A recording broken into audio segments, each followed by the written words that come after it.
Okay, welcome everybody. I realize we have a number of people still getting food, no problem. I think the hard part will be how are you going to sit down to eat it? It's great to see so many people here. I'm John Haig. I'm the co-director of the Mosava Rahmani Center for Business and Government.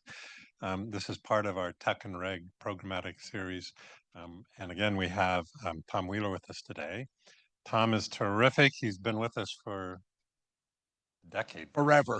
for a long time. He's a business. It's interesting. What my note here says, he's a businessman and author, which is not the first thing that would jump to my mind about Tom. What was important, obviously, that's important, but he's chairman. He was chairman of the Federal Communications Commission, the FCC. So I don't know how many of you are aware, but the FCC basically decides a massive number of issues related to the regulation of telecommunications and more broadly things like the internet. Tom was heavily engaged in thinking about net neutrality kinds of issues. He is a senior research fellow here at the center. He's also a visiting fellow at the Brookings Institution. Um, as a small aside, I used to be the head of SVP for emerging initiatives at AT&T Wireless. And we would routinely have to try to interact in some positive way with the head of the FCC. So we come at these with slightly different perspective. Um, he is the only person to be selected to both Cable Television Hall of Fame and the Wireless Hall of Fame. Uh, a fact President Obama joked made him the Bo Jackson of telecom. Now, I don't know some of our international students. I don't know how well you know who Bo Jackson was. He's one of the few modern professional athletes who could play both Major League Baseball and and National Football League, and exceptional. So Tom is unique on many dimensions. The subject today is interesting. Big AI, who will stand up for users, competition, and national security? Now, the answer to that question, and I've seen some of Tom's slides, is actually pretty complicated because addressing one may put you in conflict with one of the other aspects that's laid out. So anyhow, we'll do our usual, try to get through and leave some time for questions at the end and finish at 1 o'clock. And hopefully we can maybe find some more chairs somehow. I don't know if that's possible, but hopefully everybody can stay and enjoy the talk. Tom, it is all yours. Thank you very much, John. Thank you, everybody, for coming. I have no illusions about the fact that why you're here has nothing to do with the person standing here, but has to do with this topic, which is the challenge for the rest of the 21st century. Big tech has become big AI. And the question is, what are we going to do about the patterns that we have seen thus far out of essentially the same companies who are establishing themselves as in dominant positions in AI? So first, two thoughts. One, let's put this in perspective. This is a quote from Tom Friedman of the New York Times that I just thought was a great overview. And look at some of the key concepts here. AI spreads like steam vapor. Yep, it's going to be everywhere. It's always connected, always communicating, always collecting data. And as it does, it will change everything about everything. Here is what I think is a summation of the history of what happens when everything changes. If you go back and look through history at the great technological revolutions, those technologies were transformational not for the technology per se, but for what that technology enabled, for what its secondary effects were. The printing press a seminal technology, created the information revolution that fired the Reformation and spread the Renaissance. The railroad, the effect was the Industrial Revolution. The internet, a distributed network, the effect was to centralize power, new centralized structures of power. And so the question becomes, as we're dealing with AI, the question becomes, who's going to control that? Who is going to control the secondary effects of this incredible breakthrough? And here's my conclusion, that that big tech controls big AI, has become big AI. You look at, we got the same players doing the same practices and creating the same problems. So let's pause for a second I can see that we had a little transformation problem with PowerPoint, but be that as it may, let's ask the question of what's the key with how they accomplish these things? And I believe that one of the things that big tech raised to an art form was the externalization of costs. How did they move expenses off of their balance sheet onto the backs of society? How do you privatize profits but socialize the risk? It's not a new technique. Let's go back to the kind of things that I was talking about before. The railroads did it. Electric companies did it. Telephone companies did it.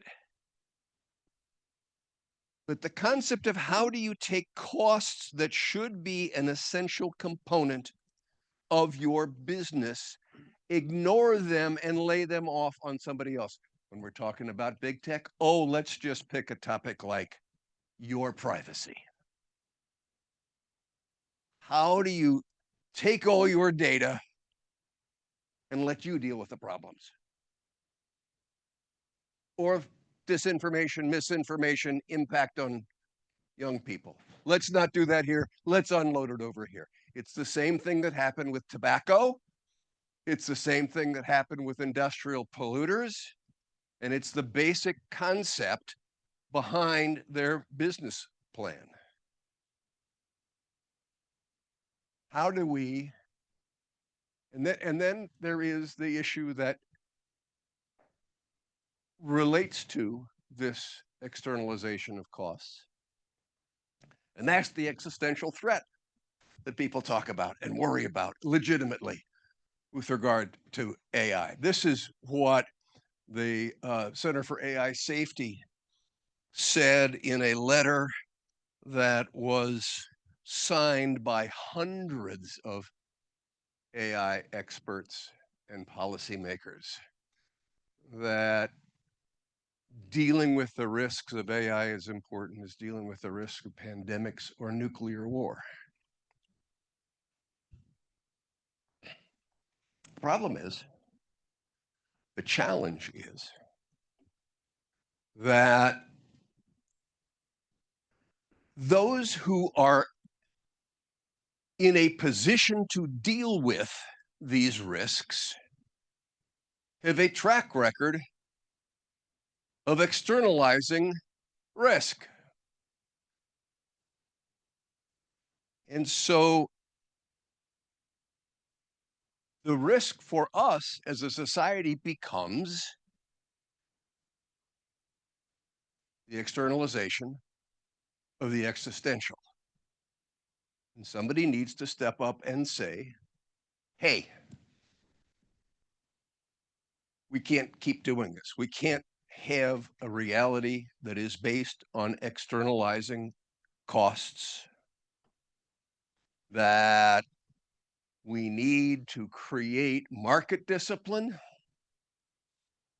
through competition, and we need to enforce expectations for safety, security, and transparency.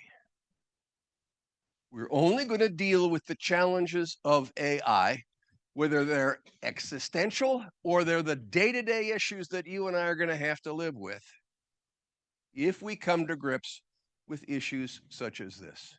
And so my concern, the topic for today, is that the impact of AI on society isn't going to be about the technology, but it's going to be about who will make the rules for machine intelligence and its impact on you and me, on competition, and on national security.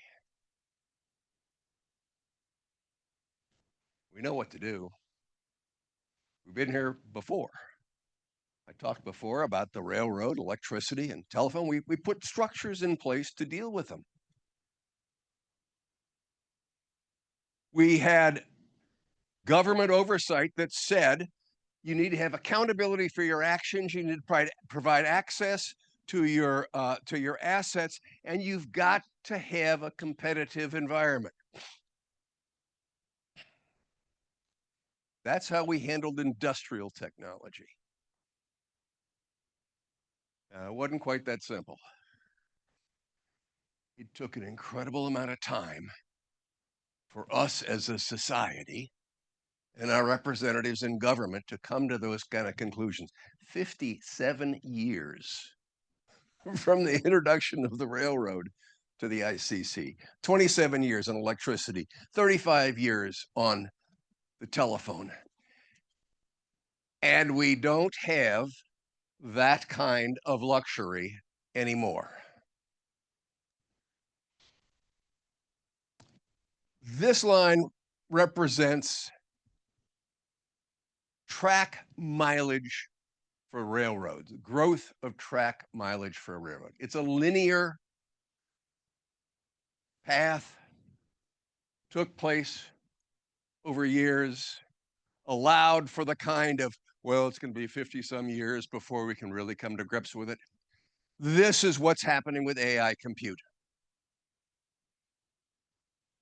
It's exponential compared to the fact that what we've dealt with previously has been linear, that has given us the luxury of time. We don't have the luxury of time. Digital power concentrates faster than policy reacts. How are we going to deal with that challenge? But I don't want to just be up here hanging crepe. That there is actually a glimmer of hope in this experience. And that is that the new reality of AI really isn't that different from the old structure of the industrial era. And if we could deal with that, if we call that normal technology, if we can deal with that, what do we learn from that experience that we can apply today? Here's the industrial tech stack.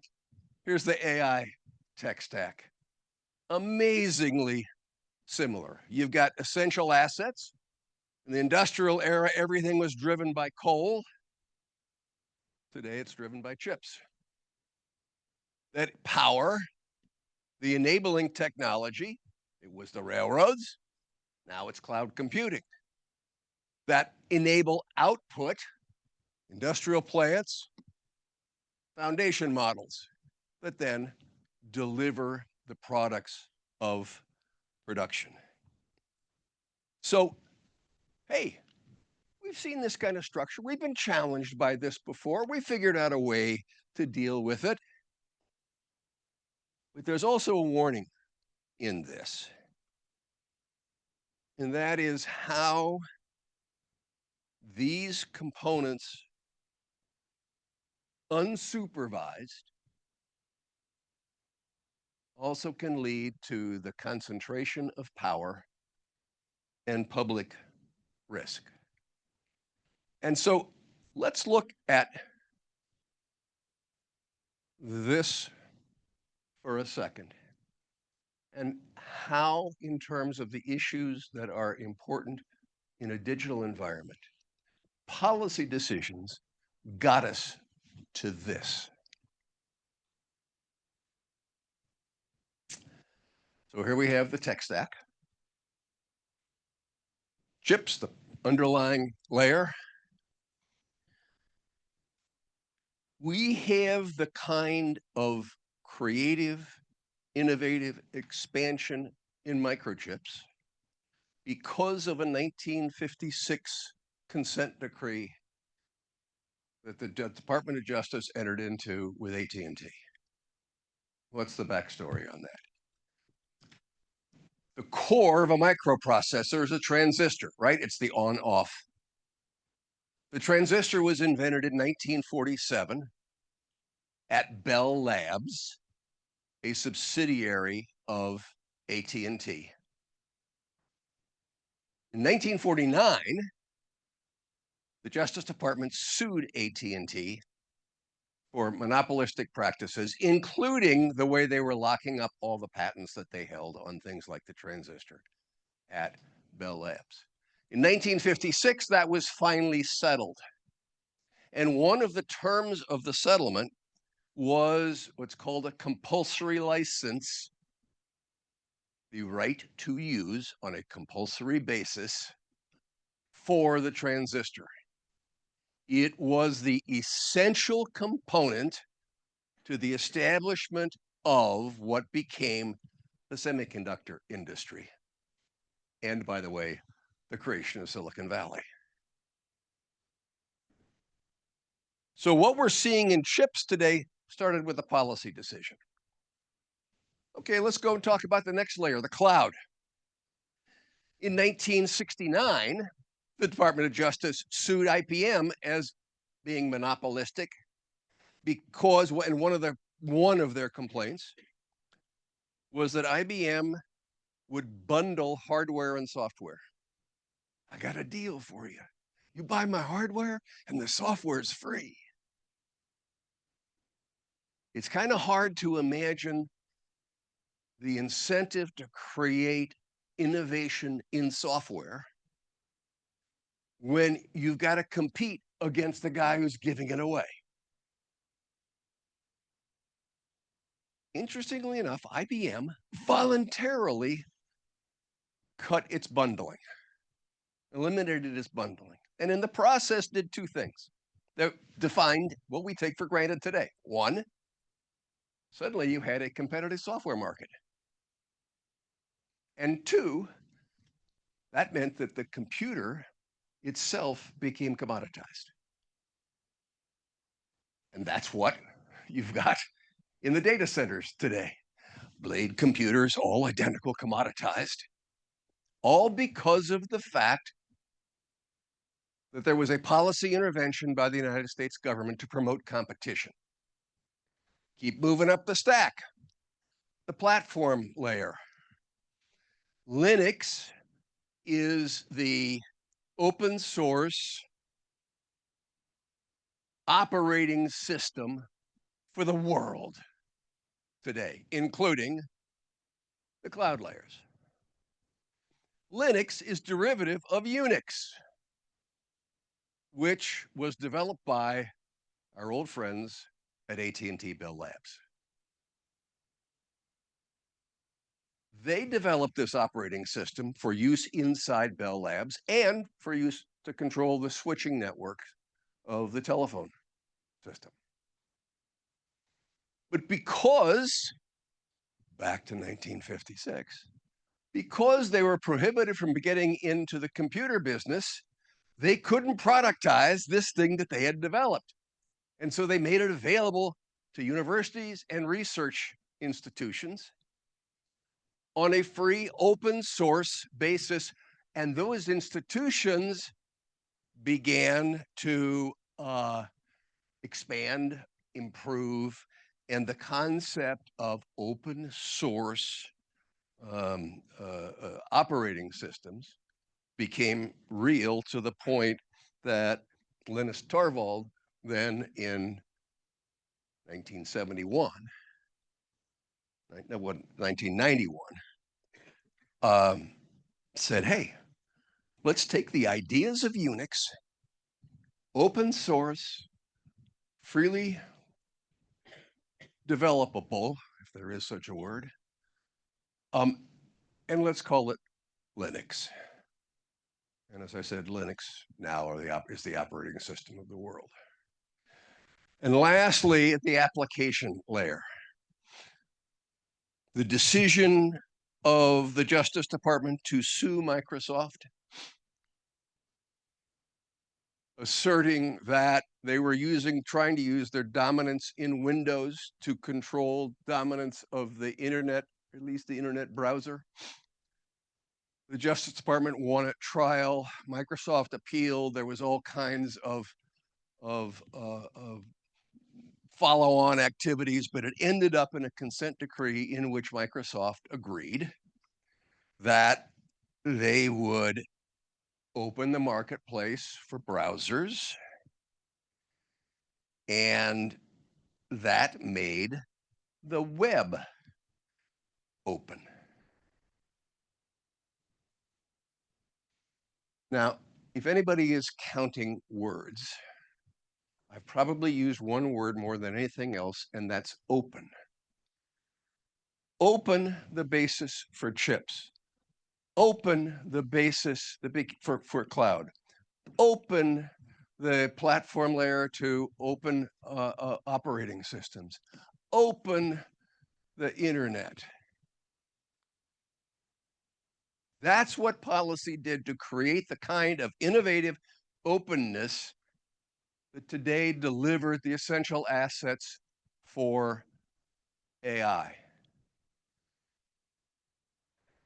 But here is my dark hypothesis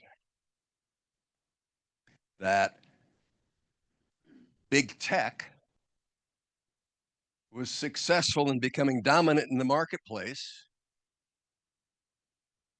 by their dominance in the what's necessary for that marketplace to work, and to become gatekeepers determining who could do what. And we now look at a situation where they've locked up chips. They're building ever larger data factories to dominate computing power. By the way, the term data factories, I didn't say data centers. There's an effort underway to try and reframe a data center idea as a data factory. Oh, this is just a factory. We're just building factories. That's all this is. And to take some of the concern out of that. The model layer, they got proprietary engines, and the application layer, they're trying to leverage all of that to dominate applications. So if you are an innovator with a great idea for an AI application, here's what you face. An integration loop, a vertical integration loop controlled by the major companies. Interesting subset of this. You'll see here at the chip layer, they have built their own chips. Now, you can't avoid in the news, NVIDIA, NVIDIA, NVIDIA. Everybody's talking about NVIDIA. It's the most expensive, worth more than any other company in the world. NVIDIA is the workhorse of computing centers. but you don't need a workhorse for every function. So what these companies have done is to build their own chips that work with their own models to again create the ability to lock you in to their cloud or whatever. So if you are an innovator, what are you going to do? Where are you going to go to get the essential components that you're going to need for your innovative idea for an AI application? And this is particularly key. Where are you going to go to get the computing power? The big three in terms of computing power, 1, 2, 3, we'll talk about this one in about 10 seconds. The big three control 2/3 of the cloud computing capacity. They've built it around chips that they have to feed models that they have that also locks them in to advantages in the applications. Data centers are the new essential infrastructure. Like I said, you're an innovator. Where are you going to get all the data crunched to produce your new AI application? 2/3 controlled, 2/3 of the cloud controlled by 3 companies. And those companies say, well, we're building new capacity. You can't avoid, again, just like NVIDIA, there's always a story every day about new monies being spent to build data centers. Well, we're building these because what we found is that as you increase the compute, you can do more things. So we need bigger compute and more powerful chips in order to keep this wonderful process of more and more things that AI can do going. This is a map that Mark Zuckerberg gave Donald Trump to illustrate in Trumpian terms the new $50 billion data center that Meta is building in Richland Parish, Louisiana. It is the size of 70 football fields. This is the data center superimposed over Manhattan. And it runs from beyond Central Park to essentially Wall Street. That's the size of this data center that is being built. Because, hey, we've got to scale. We've got to scale because the more we scale, the more we can do. Question I ask is, really? You know, we found in the industrial era that factories, eventually they would scale, but they got to a point of diminishing marginal returns. Are we scaling under the air cover of, hey, we got to do this to win, to beat the Chinese? Or are we scaling, I'm going to do this so that I can be the place that everybody has to go to get their computing capacity? So let's just look at the Chinese for a second. DeepSeek was in the news big time early this year. DeepSeek was performing the equivalent of what our advanced AI models were doing for 1/10 of the cost.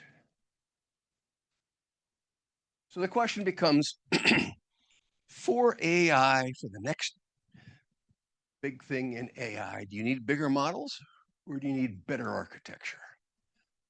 DeepSeek did it through better architecture. So we've established that the gatekeepers are seeking to do it again. And we can go back and say, okay, we know what to do. We've seen this kind of activity before. We saw it with the railroads, we saw it with electricity, we saw it with the telephone company. We know what to do. There's one nuance here that we talk about a lot in this seminar series, and that's how, if we do it, we've got to realize that the way in which we did it for these guys really doesn't suit the way we should do it today, and we'll come back and talk about that more. But there's also a new actor here that I referenced a moment ago, and that is China. That the industry loves to say that unless that regulation of AI would inhibit our ability to win the AI race with China. This is Jensen Huang, the CEO of NVIDIA, 2 weeks ago, wrote an article for the Financial Times in which he said, China is going to win the AI race. He later walked it back to say, well, it really wasn't a prediction, it was a warning. But it raises a couple of interesting questions that we have to think about as we think about what's the policy to deal with AI. What's a win? What's the definition of win in an AI environment? And I think we're probably seeing a split, or a difference at least, between the United States approach, American companies' approach, and the Chinese approach. This is a headline from the Washington Post. China is betting on a real-world use of AI to challenge US control. Now, let's just pause here for a second. Remember what I said at the outset? It's not so much the technology as the application of the technology that is key. China strategy is applications. It's what this last line here, Beijing is pushing application of AI while the US focuses on developing cutting edge models.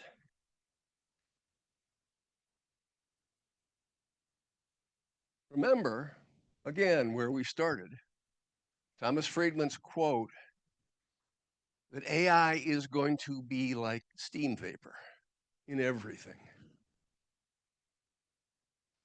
It's the application that counts.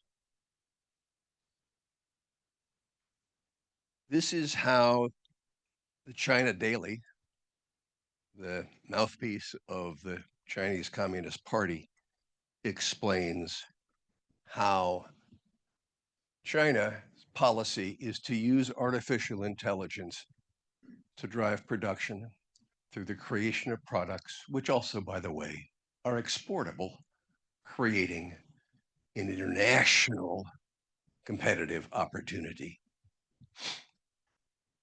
So, with all of that said, this is my supposition. That if we're going to say that winning the race with China is project one, to win with China, we have to have competition at home.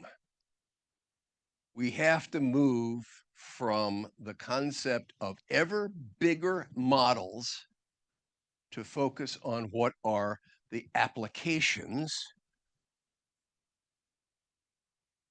that you can develop and diffuse. Again, it's only as good as its effects. And how do you get there? And the key to applications is competition. How do you do what the consent decree did to create competition in chips, that the IBM unbundling decision did to create competition in software, and bring that kind of competitive drive into the AI marketplace? When the tools that are necessary to do that are controlled by big AI. We need to celebrate what big AI has been able to accomplish. It's truly remarkable and mind-boggling.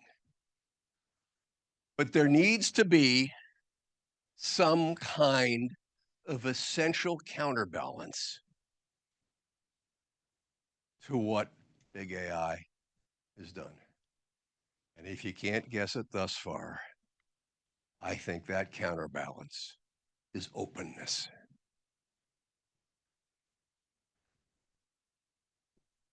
That it is the kind of openness that policy has created before that resulted in what we're seeing in the AI revolution today, that we need to have internalized inside the AI revolution itself so that 1,000 flowers can bloom. It is a given that open markets scale ideas faster than corporate hierarchies or autocratic hierarchies can scale through control. China has discovered this. China, which used to be built around, well, we're going to have a handful of national champions that we're going to count on for AI, and we're going to give them all kinds of special dispensation. China now has what they call the Little Giant program, where it's not just going to be these big companies that we're going to favor and count on to innovate in AI, but we're going to do it with smaller companies. And by the way, we're going to create programs to make sure that those smaller companies aren't kept from that innovation by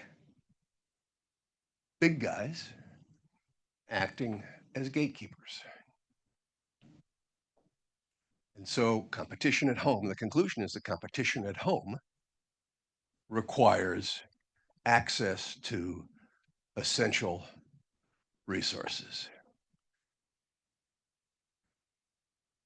That we need applications. We need applications. And we need applications. That's where the competition is going to be. What are the effects? And to have applications, applications, applications, we need competition, competition, competition. Yes, antitrust is important. But as we've talked in this class multiple times, antitrust is sclerotic. It is focused on an individual situation, and it has a tough time reaching behaviors. And we've talked about how regulation is necessary. But we've also talked multiple times in this room about how the industrial model for regulation is insufficient.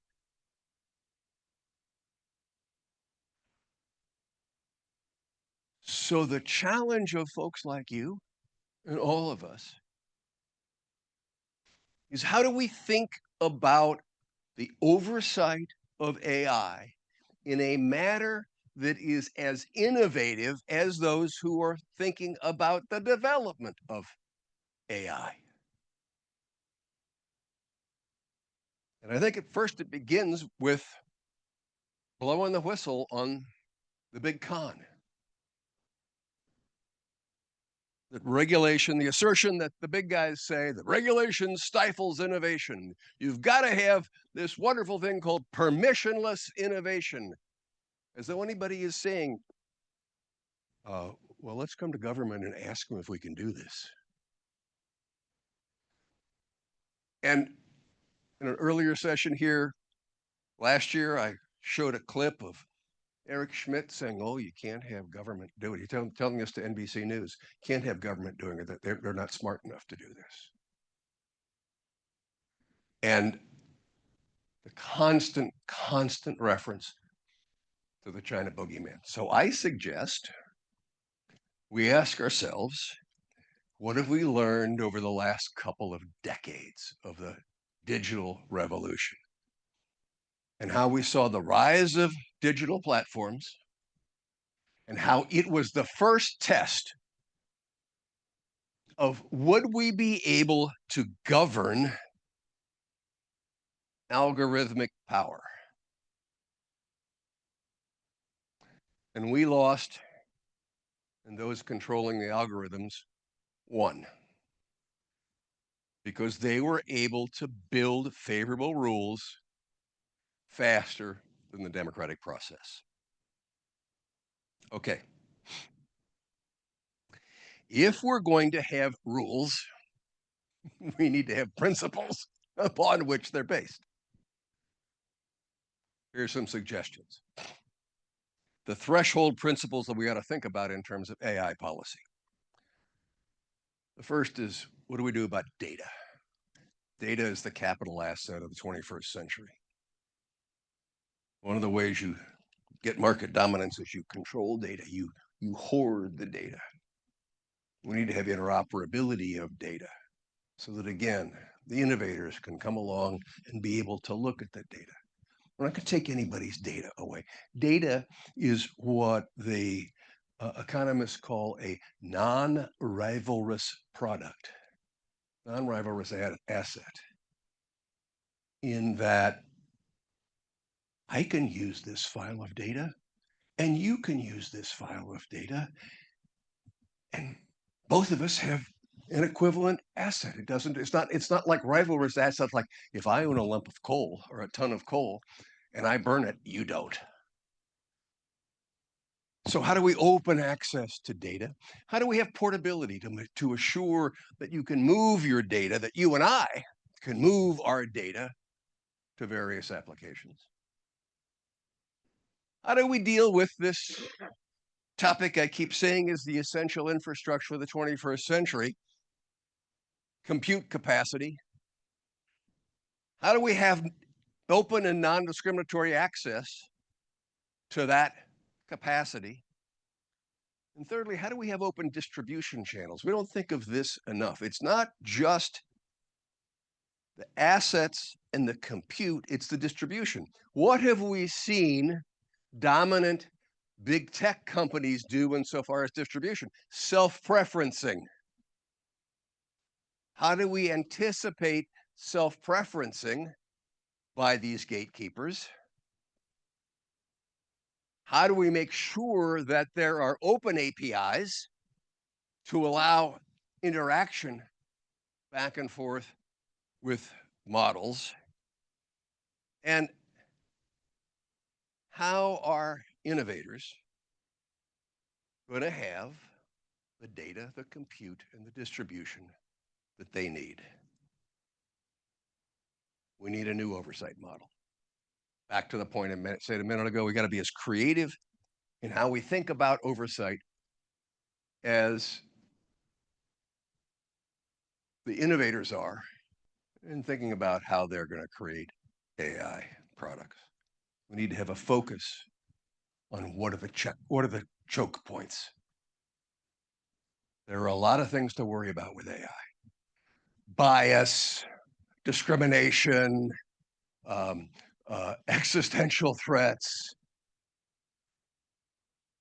But those are all subsequent to the first question, which is, how are we going to have an open structure that allows innovation and where we have the expectation that they will not be externalizing costs off of them on to you and me. And so it all begins with, how do you control this infrastructure of intelligence? And thus far, as they've done for the last 30 years, big tech has been able to make the rules going forward. And so we need rules for for the intelligence era, not the industrial era. We need to think in terms of risk management versus micromanagement, behavioral expectations versus operational dictates. And we need to preserve speedy innovation by promoting competition. Those of you who have been attending these sessions before, there is nothing new in this list. John Salat has talked about this. Gene Kimmelman has talked about this. And so we need to be thinking less in terms of, how am I going to tell somebody to micromanage their business, which is the old regulatory model, and more in terms of, how am I going to establish expectations and say, I'm not going to tell you how to get from A to B, but I'm going to tell you that at B, this is the definition of what is expected. You can do whatever you want. You can innovate like hell. You can do all the stuff that, whatever you want to, but let's have expectations. This is the old industrial era regulatory model. But you got regulatory policies that are rules-based and, again, sclerotic. And when big tech and big AI say they are anti-innovative, they are right, because they're talking about what was, not what should be or what can be in the future. That those regulatory policies are stipulated to management practices. This is the way you're going to run your company. In the desire that hopefully they'll produce the desired marketplace effects. Again, you've heard Gene in particular talk about this multiple times in this room. Here is the digital era approach to regulation, where you say, okay, what are the public interest expectations here? I'm going to have open access. I'm going to have accountability. I'm going to have transparency. And you use those to inform desired marketplace effects. What do you want out of that? And and those then should deliver in the marketplace self-executing management practices. Again, it is not, here's how you're going to behave. It is, here's where you should end up in terms of the capabilities of what you are delivering. This is what the European Union tried to do with DMA, the Digital Markets Act. It's why we've talked so much in this room in the past about the DMA. One of the things we've learned from that is it ain't easy. That there will be bumps, if not potholes, along the road as you try to develop this new kind of model. And what do we want out of this new kind of model? Hello, there it is, that word again. An expectation of openness. Open in data, open in compute, open in distribution. And so our choice is, are we going to stand idly by and watch as the same folks who established the dominance of big tech extend those ideas and those practices to dominate AI?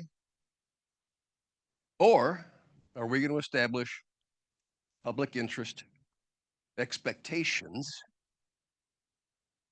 for the dominant technology of the 21st century?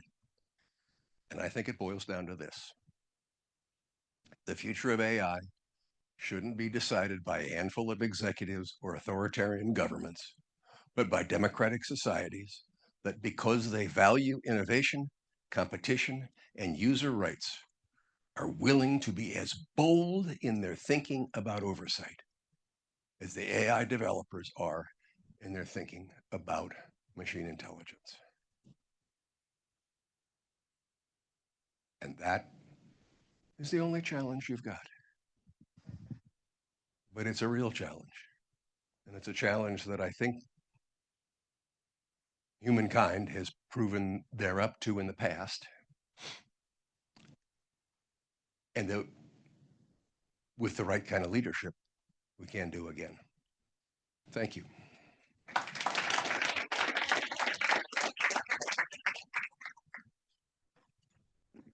Okay. I particularly liked watching you as you sit there nodding your head. So thank you very much.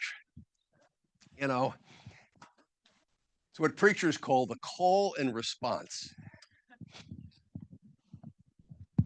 Wow, that's the first time my overly expressive face has been a positive thing. So thank you for that. One of the questions that comes up for me, I was at Meta for many years as a product manager. Yep. So, and I very, very much agree with many of the points you've made here. One question that comes, or one talking point that's come up a lot in recent months has been this idea that the Chinese are far better at sort of diffusing AI throughout society rather than focusing just on the frontier. And your answer to that is we need competition at home. And I think that makes a lot of sense. But where I get caught a little bit is the fact that it feels that the diffusion the Chinese are succeeding at is first enabled by an extreme centralization of power. And your argument is to the opposite, right? It's sort of like diffuse that power as much as possible away from a central group of people. And so that it doesn't feel that it's clear that it will yield the same results or the same sort of innovation diffused throughout society. And I'm wondering how you think about Very legitimate point. Very legitimate point. But it goes back to one of the slides I had that said that it is neither corporate control nor authoritarian control that can give you the kind of rapid innovations that you need. And that I'm willing to bet on competition driving innovation, beating centralized control, whether it's by authoritarian governments or authoritarian corporate heads. John. I want to weigh in just really quickly on that. I think sometimes there's a kind of somewhat simplistic view of China as being incredibly authoritarian and dictating all of the choices on innovation. And in fact, that's actually not the way it works. And an example would be if you think about EVs, right, electric vehicles. Basically, what the central government did in China was provide protection to EV companies from outside competition, except for Tesla. They wanted to bring Tesla in because they wanted to track the technology and learn from it, but they protected it from others. Then within China, they allocated funds out towards the provinces and created huge amounts, very cutthroat competition within China, right? And so you had provinces competing with one another. You went from something like 400 EV companies in China to 150 in the space of like 3 years, and it's continuing to reduce, and it turns BYD into one of the best EV companies in the world, right? And so I don't think it's as simple as it's either authoritarian or it's not authoritarian. If you take DeepSeek within China, there was actually, I've heard this from people I know within China, a huge amount of surprise about DeepSeek's success. It caught Huawei by surprise. It caught a number of their leading edge companies by surprise. And DeepSeek did that building off of a lot of technology that had come from the US. So these are just, my point is just these are really complicated, and it's not as simple as authoritarian versus not authoritarian. I don't mean to say you were saying that. But you just great. I didn't mean to say you were saying that. You just gave a great marketplace commercial.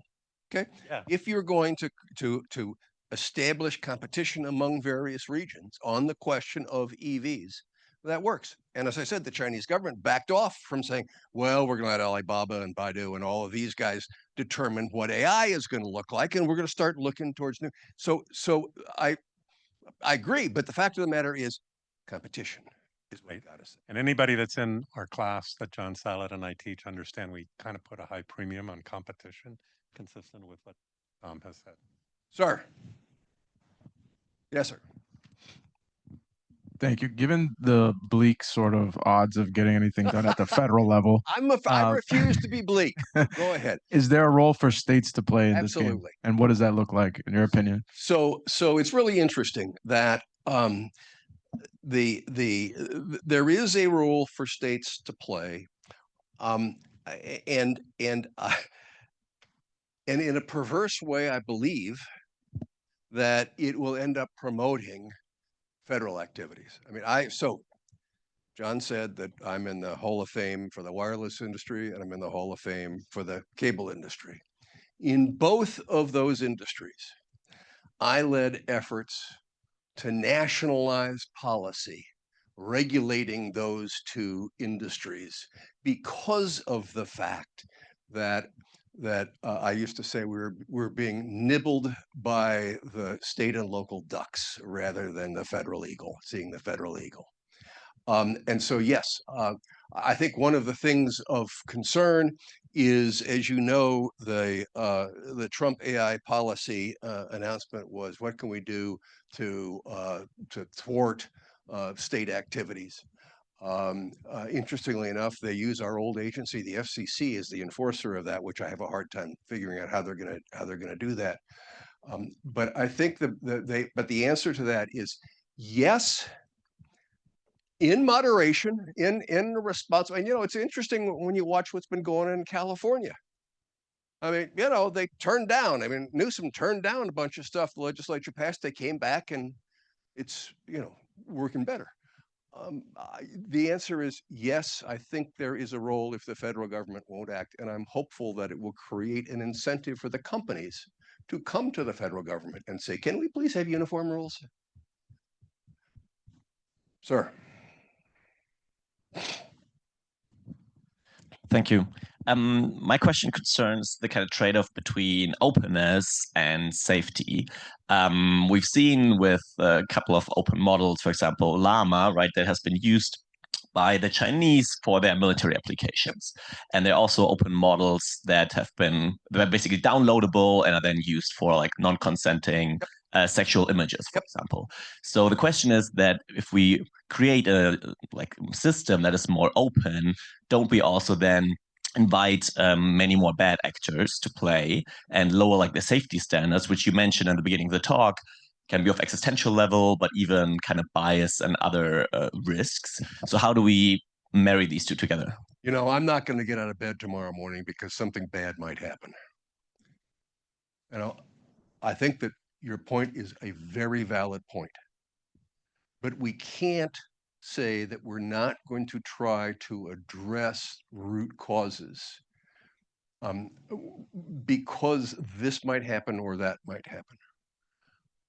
That we need to identify and try and mitigate those potential problems.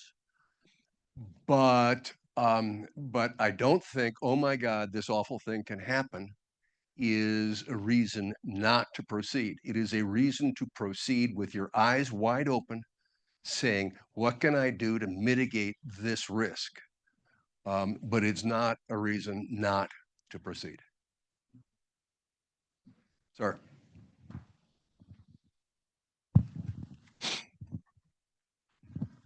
I look at the AI industry today, and I actually see a lot of competition in that there are really big companies that are competing with each other in a way that in their core businesses they haven't had to. Like Meta and Amazon don't really compete in anything except AI. So what changes would you want to see? Like, how would you know that there was more competition in the industry to to a point that you would be happy with? Great question. And openness for the ability for smaller innovators. If our future is based on Amazon and Meta competing, we're in trouble. But I'd love to see you. And my point is, how do you get access to the tools necessary to do that? Yes, ma'am, in the back. Hello, and thank you. I like the tech stack graph. It helped me to understand that one of the missing market signals, at least for competition policy, is prices. Mm. And I think one of the reasons why the stack will be defended tooth and nail is probably because for consumers at the service level, the apps, there isn't a clear price signal. Indeed, they are paying with data, which goes into a different level of the stack. How can we overcome this like missing price?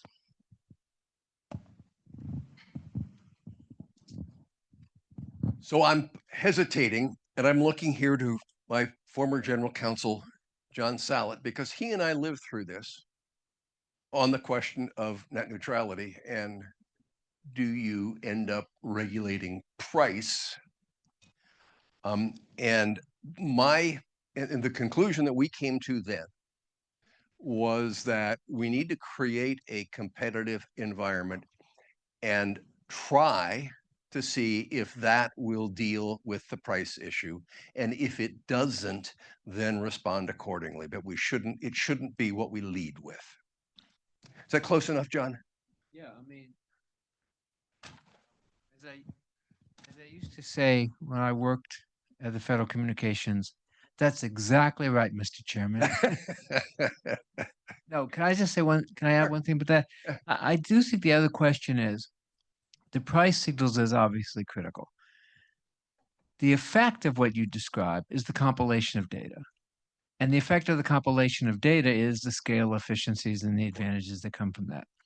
I think Tom's focus on openness and access to the data, although it may not cure from a consumer's point of view the individual question as to whether to share data, would ameliorate a very large part of the competitive concentration that comes from big data. So I think that's a useful way to come at it. See, this is what we used to do. When I was chairman and John was general counsel, I would say something and he would explain. This is what he really meant.